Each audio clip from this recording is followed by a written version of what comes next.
All right, guys, thanks for stopping back in. We will round out my top 10. We'll do 5 through 1. Make sure you guys go through and watch all of these and let us know what you think. This is going to be very, very Nintendo 64 heavy. 1 through 5 for me. As I kind of preface getting into this, it's the greatest console in existence. Nice. Number 5 for me is Road Rash on the Nintendo 64. Now, I will say Road Rash was on a few of the other consoles. It was an arcade game. So there's versions of it. I went with the 64 version because it's the one that I played probably the most. Did you ever get into this? Did you ever play any of these? Road Rash sounds really familiar, especially in the arcade, brother. Yeah, man. So if you guys aren't familiar with Road Rash, this is one of those games that I wish they would remake. Basically, the premise is it's a motorcycle racing game, right? So you race against other people, but during the course of these races, you fight each other. Damn. So you hit the other players with baseball bats, or you spray them in the face with mace, or like whatever, right? And then you can just battle them. You can punch them. You can kick them. You can kick them into oncoming cars. Like, dude, it's a wild ride, dude. Nice, but it is. It's just like it takes my two loves, racing and fighting, and puts them all in the same spot, right? So it's just super fucking cool. It's hella fun. You can take your baseball bat or your sledgehammer, whatever weapon you have that's like a longer weapon. And if you like tee it up and time it just right, you can stick it in the front, spokes of the motorcycle that you're racing against or whatever. And the cool thing is there's a bunch of bikes. So you're in this race with like 10 different bikes or whatever. And you can do multiplayer so you can battle your buddy and stuff. And oh man, me and Brock used to have mad epic battles on just back and forth trying to kick each other into cars and stuff. And I mean, the cool thing is like you have a certain amount of damage that your bike can take over time or whatever. So even if you get hit early on in the race, you can still come back in and do whatever. But oh man, just such a good game. And you know what's funny is I do not feel like they develop games like they used to. This is one of them that's like, you can play racing games all day, but like, how have we not been able to continue to have and be kept up on things like Road Rash? Like I can't even begin to imagine what the graphics for a Road Rash game would look like now, right? Yeah. Because it's like take Streets of Rage and put them on a motorcycle and like, that's what you have. Like, it was just such a fun game, man. And just like I said, hours and hours and hours of me and him just battling each other, battling everybody else, trying to best each other, and at the same time win the race, right? So you're not only just beating the shit out of each other, but you're trying to win the race. And then the race gets over and you get these, like the stat sheet pops up and it's like, player 1, you KO'd 6 players and smacked 3 and maced 4, and then it's like player 2, you got your ass kicked 7 times. It basically talks shit about you. But and it was one of the cool thing was, man, it had such a killer soundtrack to it. So you're racing and it had like Mean Machine was like one of the main songs. I can't remember the artist for Mean Machine, but it was like Mean Machine was on it, and like real like rock music, and just oh man, it was super, super cool, man. I really, really like that one. I wish like nothing else they would put out another version of that, like a new one with updated graphics and just man. Gotcha, man. Gotcha. Man, I love that game. Sounds like some Road Warrior action. Yeah, dude, it's crazy. It's a good time though. My number 4, kind of a throwback here a little bit too. It's slightly sort of, I'd call another fighter pilot, type of game that I like. This one is Star Fox 64. I love Star Fox. Of course, I love it. Star Fox is so fucking fun, man. It was from even back in the day. The cool thing was Star Fox 64 was a bit of a remake. There was a Star Fox version before that. And when they made Star Fox 64, they took some of those original levels from the first couple of games and just added them into it, and then added a bunch of levels on top of it. And it's just cool. They gave them the extra, team members. There's like the Toad and the Falcon and a rabbit and stuff. And, the little, I think it's like the rabbit or whatever. And one of them anyways always like, do a barrel roll. His little annoying little voice, and your jet would, spin or whatever. But really cool. I mean, it was definitely like, if you could mix some of the Ace Combat style gameplay with, what's that game way back in the day? Like the Atari's shooter. What the hell was that called? Oh. You know what I'm talking about? Asteroids, yeah. Yeah. So you take that and you put them together, and it was kind of what Star Fox was, man. It was like battling in space, but then other times you could be on planets, so it was kind of more real time. In Star Fox 64, though, man, they added an epic level to it. And they don't call it this, but we always referred to it as the Independence Day level, because you basically were fighting this gigantic mothership that has all these other ships coming out of the bottom. The goal for you was to shoot the bottom of the ship, like in the spike, right? Like it was 100% taken from the Independence Day movie, in my opinion, like 100%.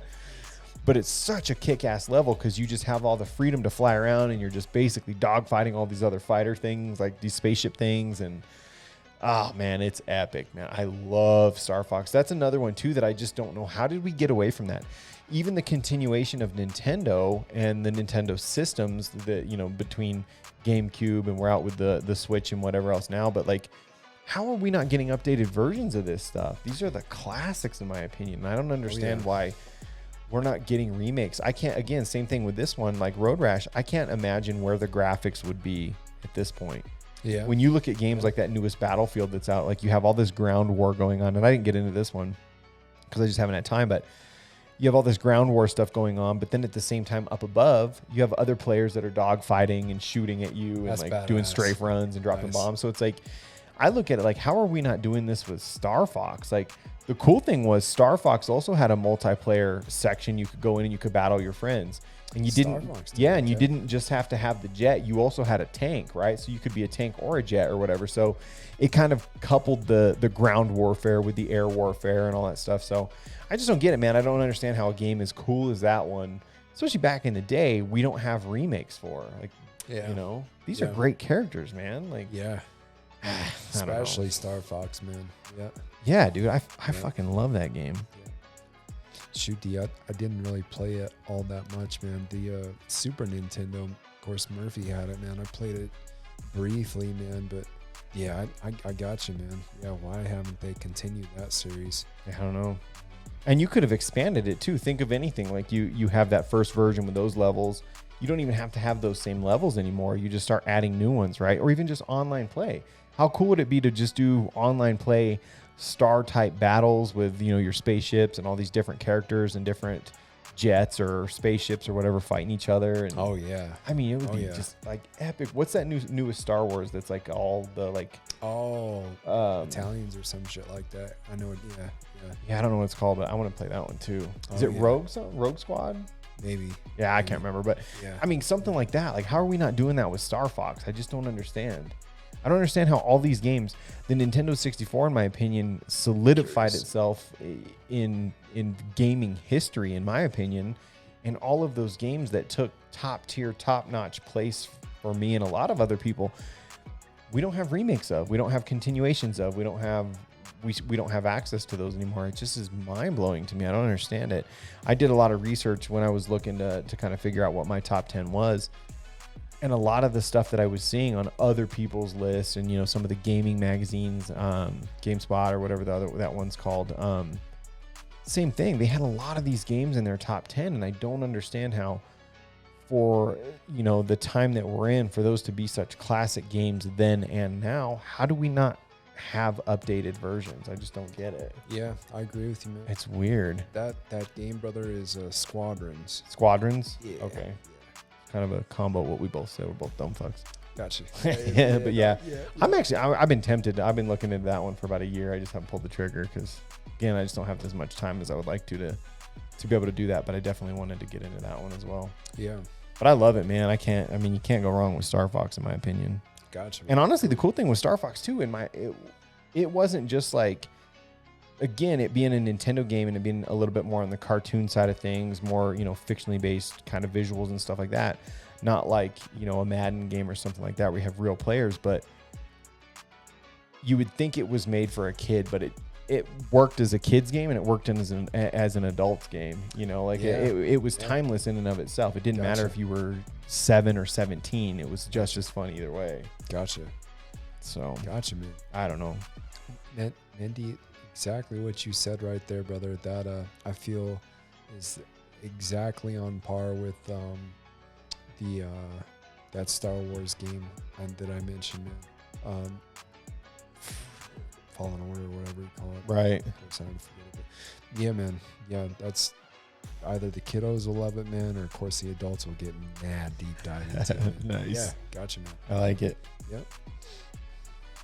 Getting into number three. Number three, this one is for me was kind of big time game changer. This one paved the way in a lot of ways, I feel like, for video games. Nintendo 64's GoldenEye. Oh, shit, man.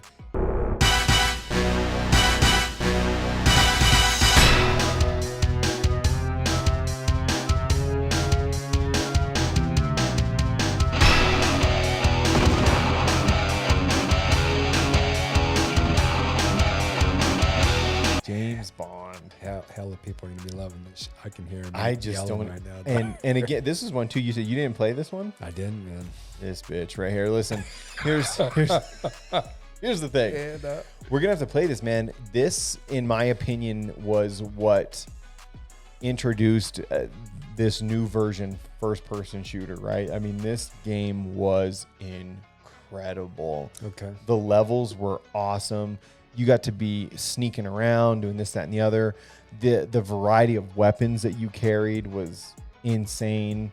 The multiplayer mode, I mean, deathmatch mode, so you and your homies could go around and kill each other and hunt each other down in these levels. And like, that was at the time, dude, that was the pinnacle of gaming, in my opinion. When that came out, it was almost like there wasn't a game that even came close to what that one did.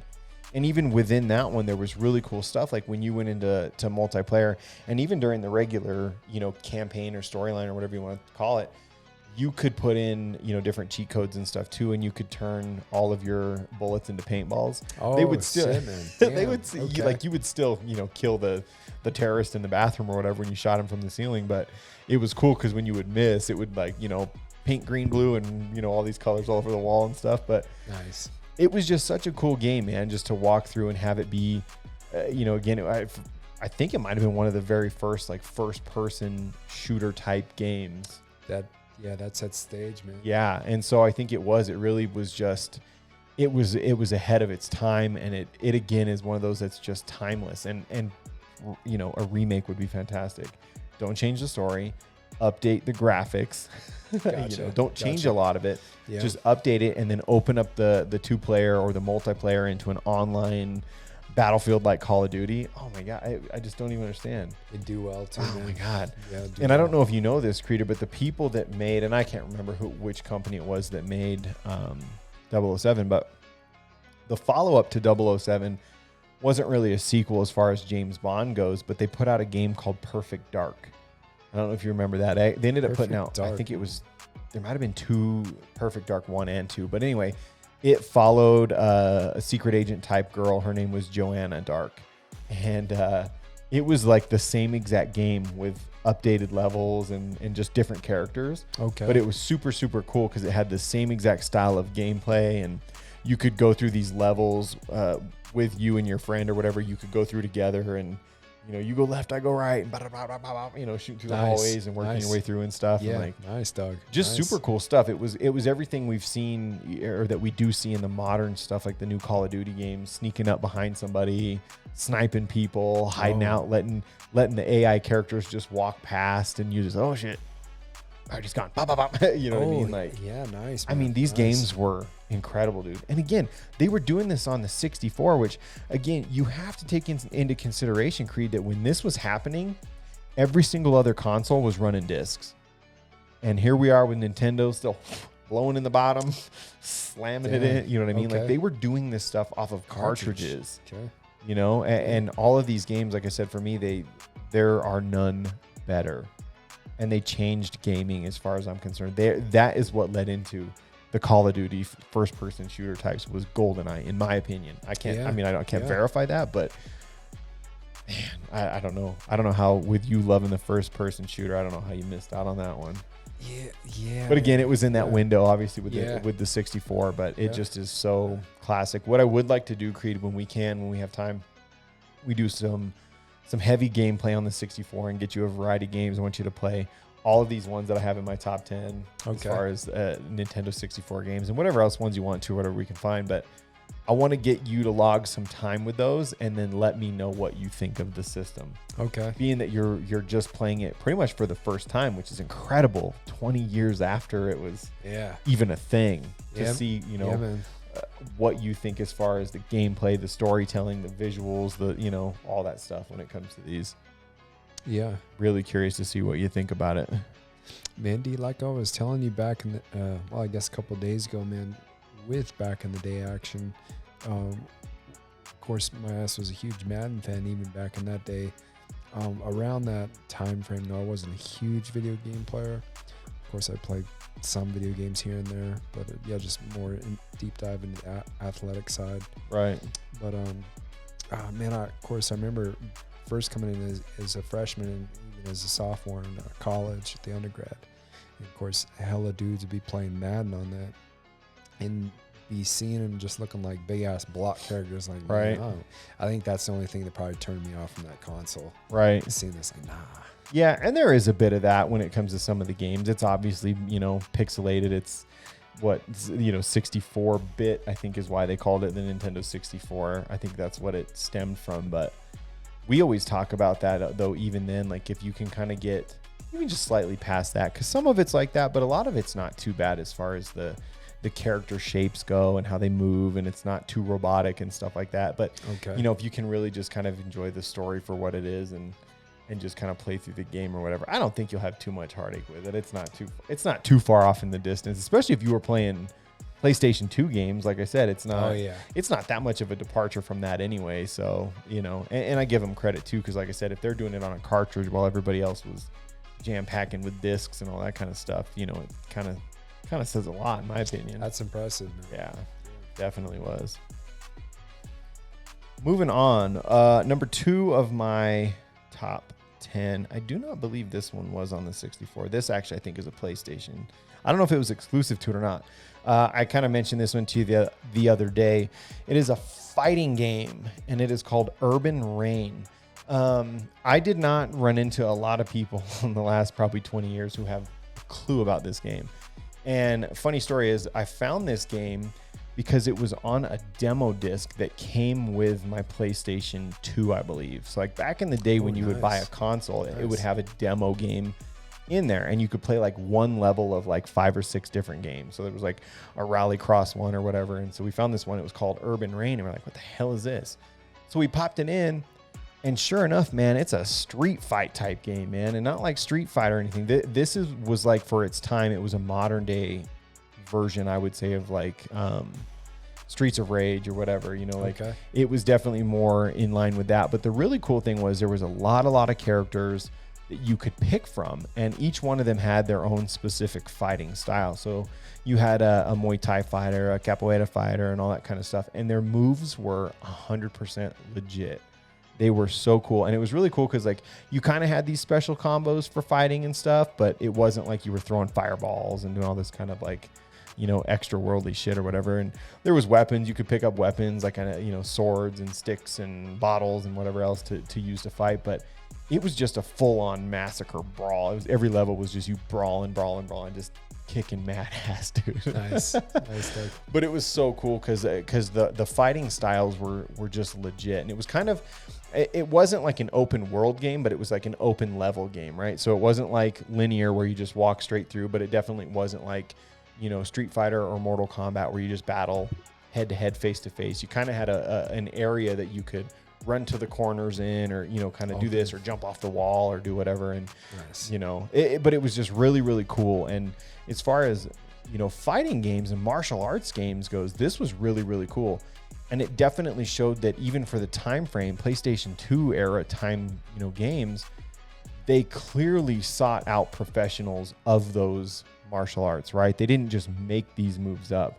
The moves were textbook, nice. They were flawless. They just looked incredible. And it was so much fun, man. It was just a good, like, oh man, just, get on there and just kick some ass type of game. And it was more legit because it wasn't like, like I said, Street Fighter or Mortal Kombat where it was like, okay, I'm gonna throw a fireball and I'm gonna throw a whatever, which don't get me wrong, those are fun. And I would consider those all as honorable mentions in my opinion. But as far as like the most up and up legit kind of street fight, just throwing hands and kicking ass kind of game, Urban Reign is it, man. I'm gonna get you on that one too because I think you're really gonna like it.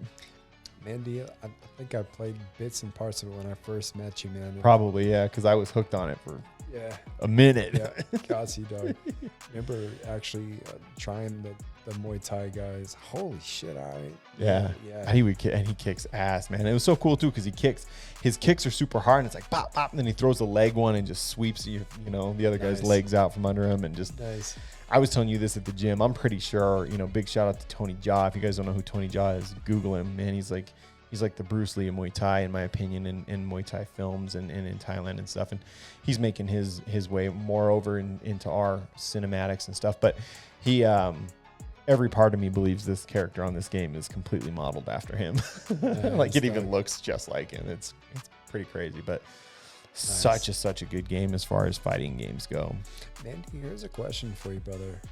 Of course, I know you play Mortal Kombat games. Do you feel that Liu Kang was modeled after Bruce Lee? Oh, 100%.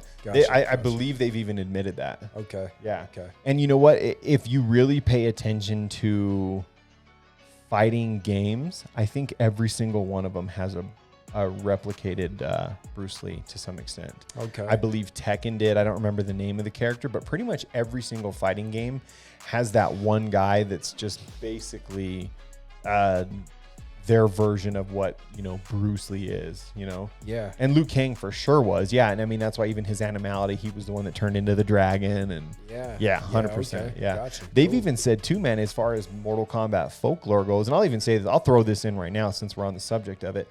One of my honorable mentions was Mortal Kombat 3. It was Ultimate Mortal Kombat 3. It was one of the first ones that had really, really, really new characters that allowed you to play like Jade and Shao Kahn and just a handful of additional Fujin and stuff like that. If you guys are familiar with the Mortal Kombat, you know what I'm talking about. But it was legit because it wasn't really like a sequel. It was just like a bonus version of Mortal Kombat 3. So it was super, super cool. But the creators of this game have even said back in the day that even Raiden, they modeled Raiden's character after the Raiden version Thunder God of the homeboy in Big Trouble Little China, right? Gotcha. So yeah, so that like the whole outfit and the hat and stuff like that, that's what they based it off of, was that character in the movie. So they were doing some throwback stuff in there anyway, but yeah. Thunder God. 100% Liu Kang was definitely kind of their homage to Bruce Lee or whatever. And even on this game, Urban Reign, I'm trying to remember what the character's name is. It might have been Law or something like that. I think his name might have been Law. But there is a character also on this game that's basically Bruce Lee. Okay. And like I said, I think if you look at any fighting game, there pretty much is always one version. I think even Tekken had one. Okay. Street Fighter may not have in the beginning. I don't think there was anyone that truly stood out from the beginning as a Bruce Lee type character, but I think there might have been one later on as evolution went through. But okay, pretty much every single one. One of my other honorable mentions that I will say fighting game is Soul Calibur. Love the Soul Calibur series. Same thing. The way that they took a lot of their combat within the game is very, very textbook. It's very good. It's a lot of good weapons combat. You can actually learn a lot from playing these games and just even watching them. But I believe the Soul Calibur series also has a character that is very loosely based off of Bruce. Okay, so, cool. If I'm not totally mistaken. Nice. Yeah, man.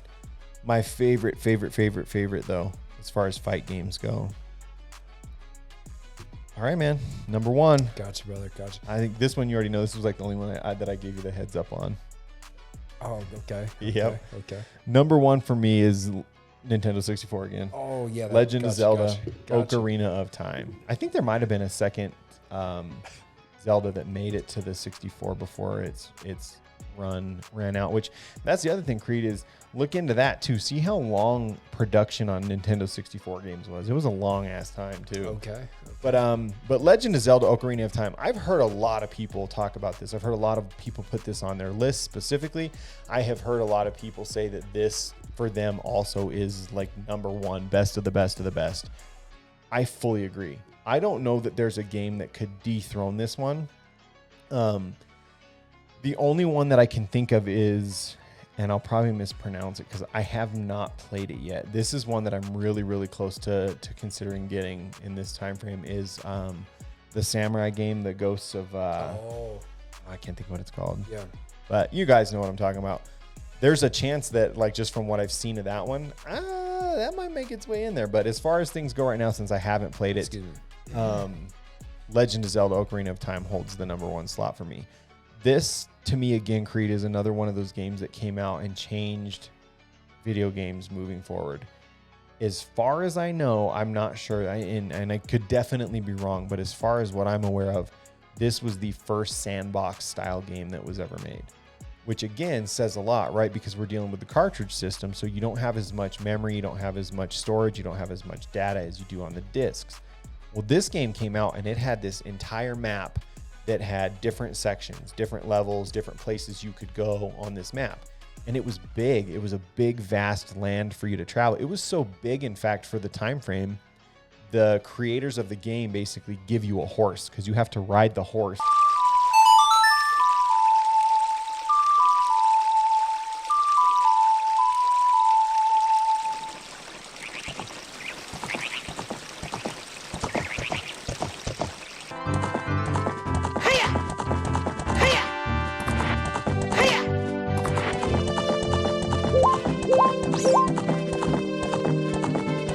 To get to like all these different parts of the game, right? Yeah. So super, super vast. Like I said, tons of cool levels, really cool sword fighting. And I mean, it's Legend of Zelda, so it's awesome. I remember playing the original Legend of Zeldas back in the day where, you know, it's an overhead view of the little guy just moving around the map and it's kind of hard to see what's going on. But, you know, this brought it into more 3D realm stuff. It looked like the Mario that came out for, you know, Mario 64, but just gameplay wise, tons and tons of side stories, side stuff you can do, which in my opinion, this is what the evolution of like Grand Theft Auto became, right?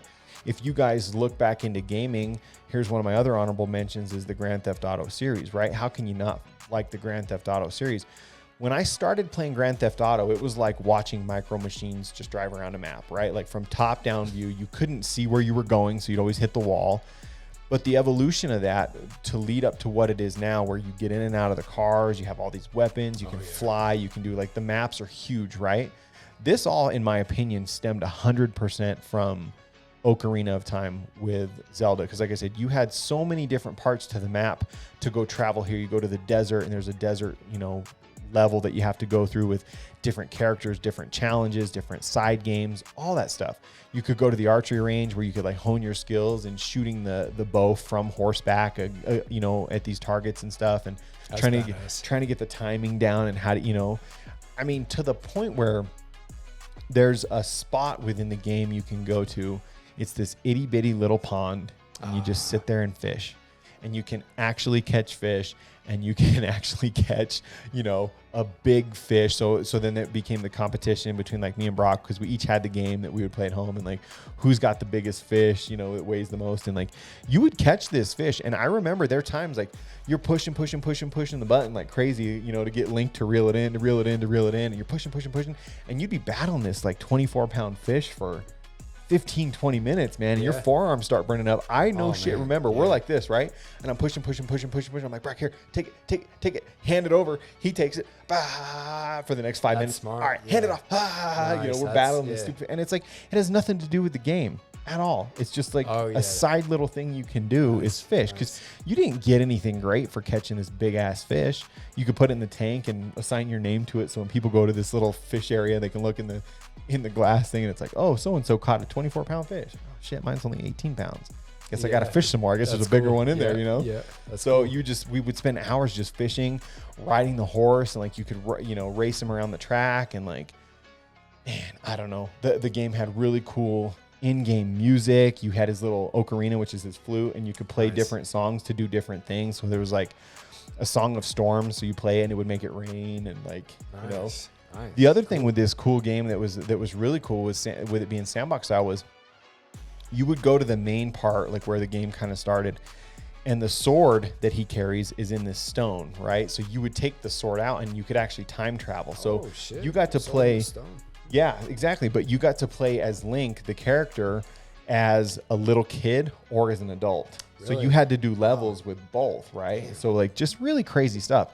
And just even the development that they put in this thing, little subtle things, like you go to certain parts of the map or whatever, and there's all these chickens running around, right? And if you go over and you start smacking the chickens or whatever, they all get mad and just start chasing you. Nice. You know, like stuff that you just don't anticipate being included in a game that you already think there's so much going on here. Like this kind of had some customizable stuff, but it had a purpose. You could change Link's clothes from his green outfit to a blue one and then to a red one.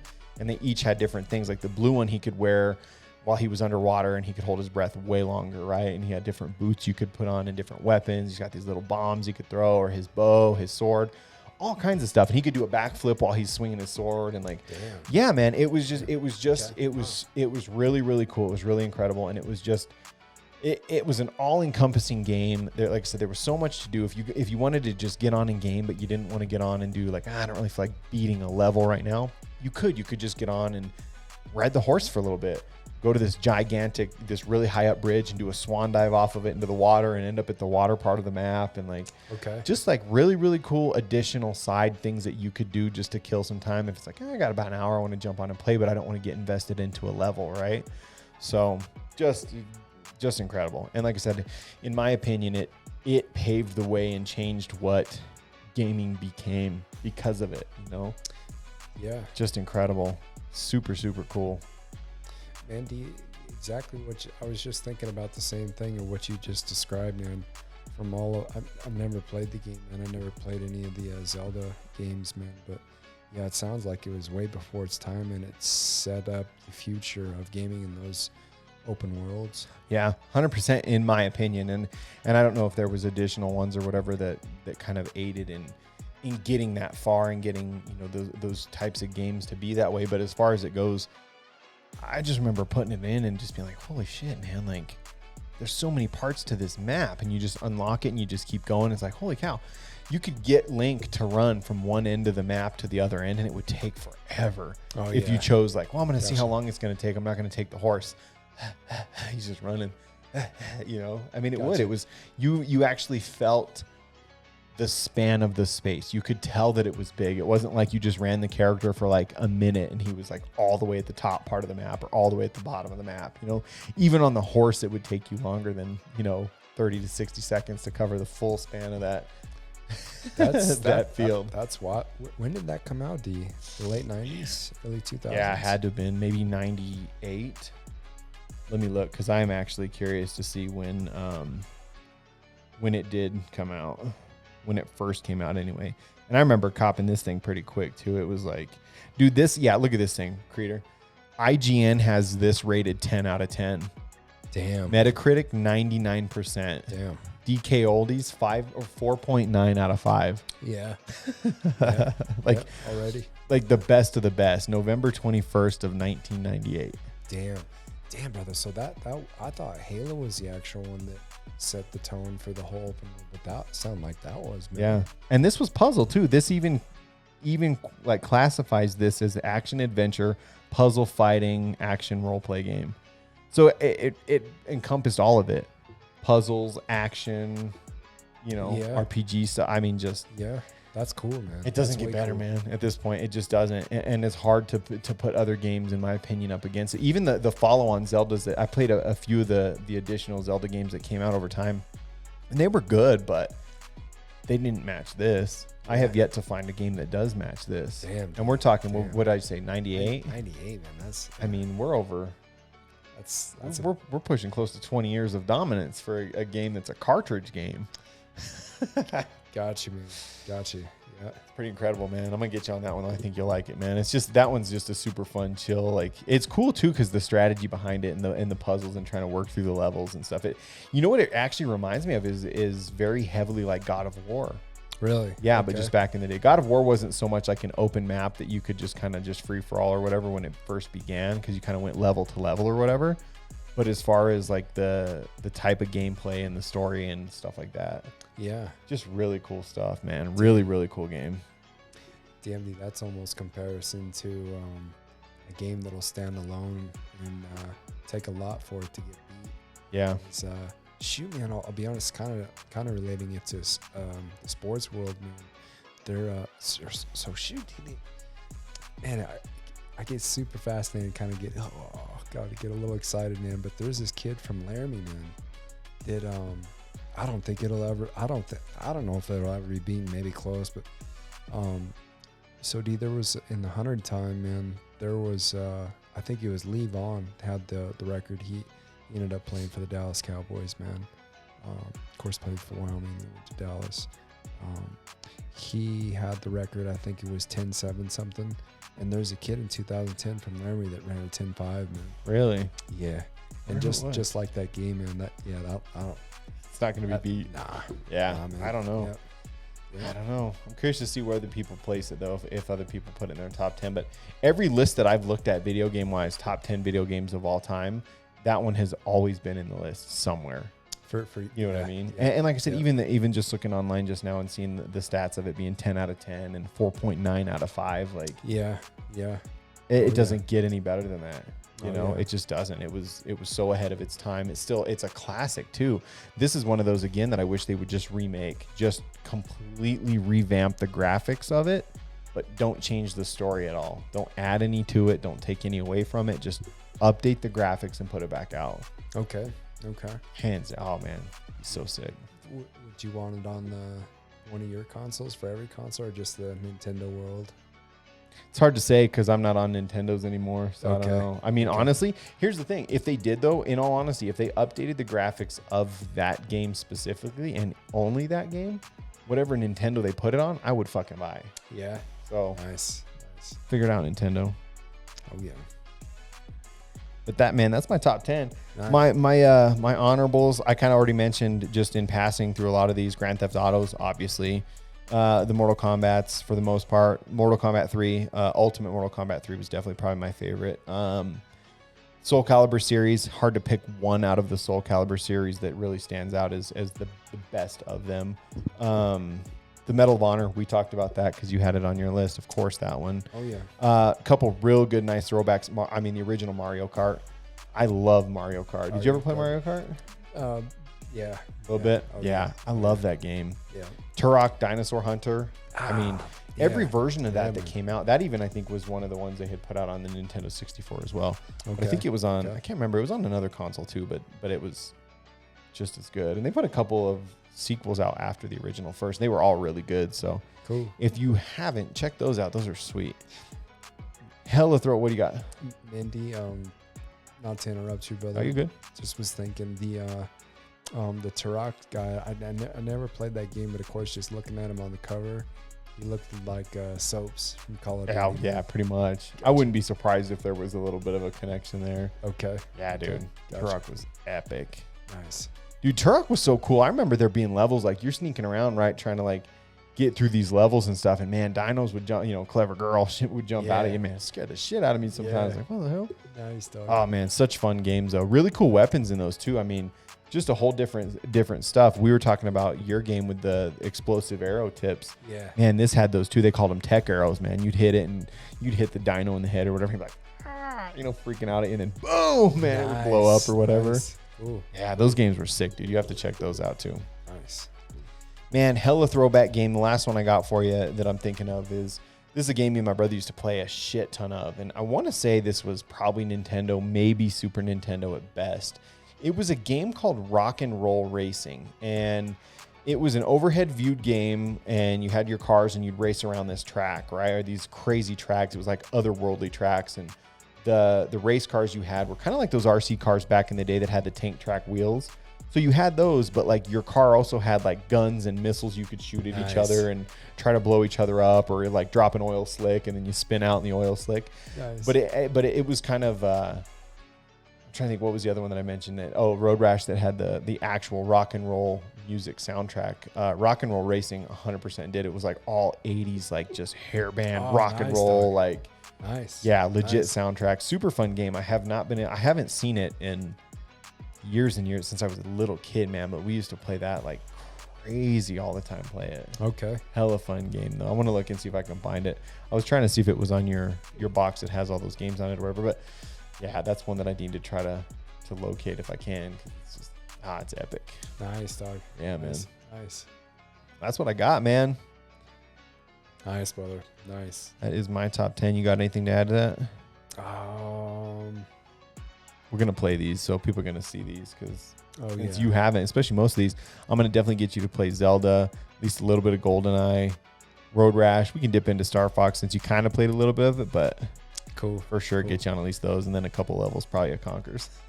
Oh, yeah. I'd like to try the whole game of Conquers, man. We'll do it then. And Turok, dog. Yeah, we could do Turok too. I know Brock's got Turok, so we'll have to Kype it from him when I go over there. Nice, dog. Yeah. Nice. Cool. Yeah.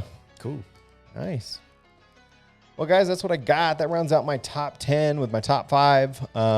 Curious to see what you guys think. Let me know if they line up with kind of what you're thinking, what you would add, what you would subtract from the list or whatever. Make sure you like, subscribe.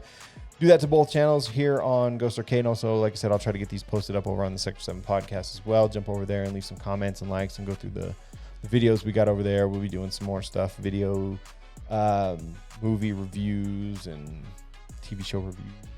Kind of just whatever, man. Whatever we're getting into. If you guys have something specific you want to see from us or whatever, let us know. That's what we got for you, man. Thanks for stopping in. Appreciate you.